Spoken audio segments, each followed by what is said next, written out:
So, Denis, thank you very much for being with us today. My pleasure. How do you feel in this awards circuit, like doing campaign for a movie in this context? But it's a first for me that I had to redo a world tour. I did the press tour for when the movie came out, but it came out a while ago, so we have to refresh memories. I will say I feel good because I feel that if I'm here, it's a compliment for me, meaning that the movie stayed in the minds and that there's the movie's in the conversations. So that I see this as a compliment. Okay. So speaking about the Oscars, in which categories do you think this movie should be considered? In all categories. No, I will say it's a tricky question. I think that I'm a very... You know what I love about the awards? What is interesting is that it can put the spotlight on people that work in the shadows. Mm-hmm. The audience, most of the people hear about the actors and the film directors, but there's an army working in the shadow, and those awards bring the spotlight on those people, and that's what I like about the awards. Mm-hmm. The last time with the first part, you said that, I don't know if you said it, but I had the feeling of a little bit of disappointment of not being nominated yourself. You got many technical awards, which was good, many nominations, like 10, I think. And in this campaign, you've been saying that this film is not exactly about technology, but it's about human relationships. Is that so? Yes. I think that the Dune is not I will say a typical sci-fi movie because it's not about technologies. The book is not about technology. The technology is in the background. It's more about the human spirit, how the human evolves, how the human transcended technology, and the triumph of the human spirit. And it's about the character, the Paul Atreides' journey, where it's a love story more than anything else. The technology, it's in the background. So it's something that that's why I say it's not a typical sci-fi movie. Yeah. And is there room to work with the actors in these human bonds in a huge film like this? It's my job to make sure that I protect that space. Make sure that, because at the end of the day, the audience will love the film and follow this movie if there's an authentic path, an authentic journey, that they feel that there's something, a real emotional journey in the film. It's like that's what makes the film interesting, and that's where the movie takes all its power. So my job is to make sure that there's an environment around the camera that protect the actors in order to bring that home. And how do you do that? How would you say you do that as a director? I will try to make sure that the set is there's as less people as possible around the camera to bring a kind of feeling of intimacy, absolute silence, and something like where everybody can absolutely focus on their job. And I will try to not be distracted by a technical aspect to give my entire presence to the actors. I mean, I think what I'm saying right now is not original. I think all directors are doing that, but that's the way I work, yeah. How would you define yourself as a director on the set, actors-wise, I would say? How do you relate to them? How do you speak to them? Because some directors, they let them a big space to improvise or to propose, and others, they want them to be very accurate with the script and the lines and everything that's been rehearsed. How would you define yourself?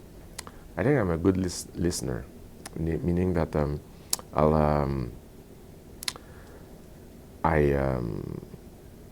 a movie like Dune, there's not a lot of space for improvisation. I mean, the structure of the scenes has to be, in order to bring the movie home, you need to follow the screenplay. You need that it's a very solid object. I cannot deviate from it.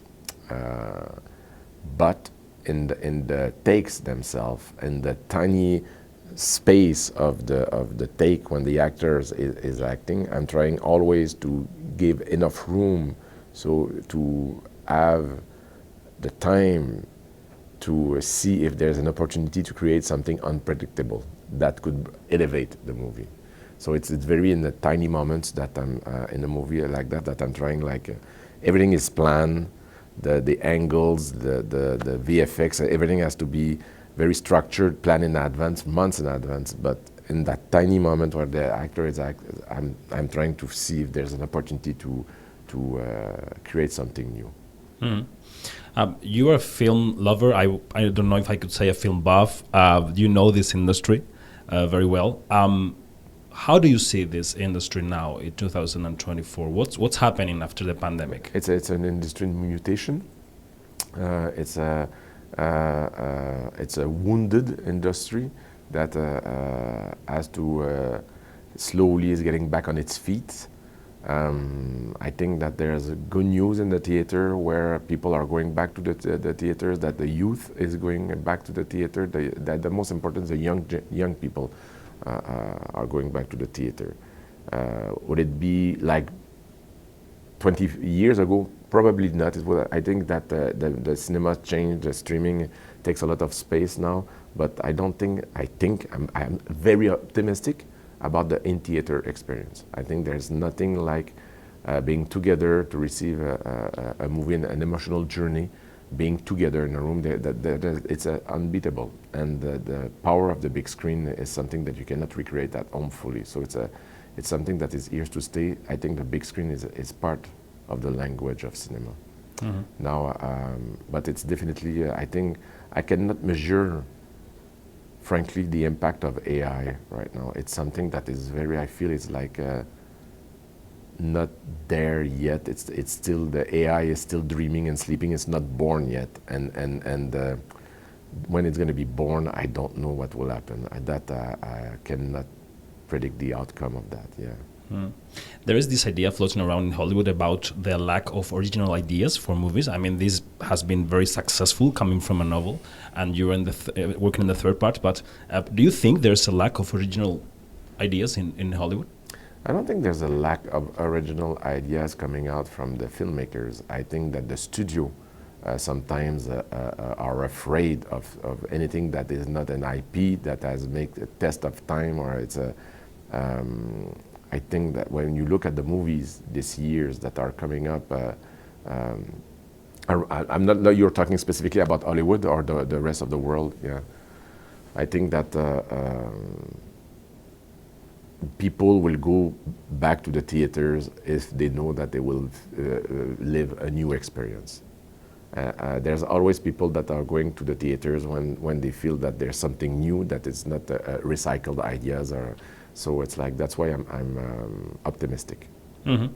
Speaking about but it's true that there's a lot of recycling. There's a movement of nostalgia that I'm a bit tired about. And I did a sequel to Blade Runner, so I was part of that. I guilty. So I did it, you know. But I think that we have to look for new content. I mean, it's definitely. Hmm. And speaking about the third part that's coming up, being that third part less, I think, known by the people, do you feel a little more free as a creator to do things that would have not been understood in the two first part of Dune? Mm. It's I'm not comfortable to talk too much about something that has not been done yet, because movies, when they are, specifically when they are in the development process, are very vulnerable. But I will say that doing adaptation, it's like the book is a frame in which you will bring your own identity. The diptych of Dune, both movies say more things about me than about Frank Herbert in some ways. I made thousands of decisions to make this adaptation to the screen, and it's with my own sensibility. So where I'm going is, in a way, yes, I feel total freedom, and it's like the third movie for me is a very, very exciting one. Yeah.